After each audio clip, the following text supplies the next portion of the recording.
ब्रह्ममुरारिसुरार्चितलिङ्गं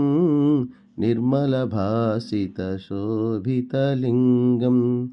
जन्मजदुःखविनाशकलिङ्गं तत्प्रणमामि सदा शिवलिङ्गम् देवमुनिप्रवरार्चितलिङ्गं कामदहन करुणाकरलिङ्गं रावणदर्पविनाशनलिङ्गं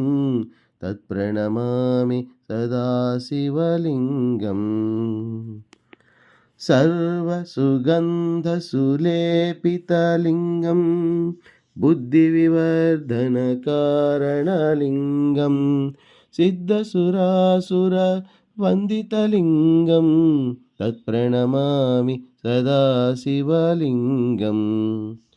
कनकमहामणिभूषितलिङ्गं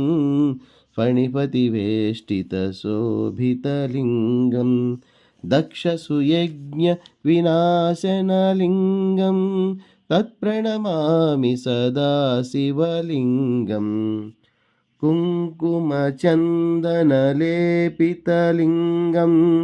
पङ्कजहारसुशोभितलिङ्गं सञ्चितपापविनाशनलिङ्गं तत्प्रणमामि सदा शिवलिङ्गम् देवगणार्चितसेवितलिङ्गं भावैर्भक्तिभिरेव च लिङ्गं दिनकरकोटिप्रभाकरलिङ्गं तत्प्रणमामि सदा शिवलिङ्गम् अष्टदलो परिवेष्टितलिङ्गं सर्वसमुद्भवकारणलिङ्गम् अष्टदरिद्रविनाशनलिङ्गं तत्प्रणमामि सदा शिवलिङ्गं सुरगुरुसुरवरपूजितलिङ्गं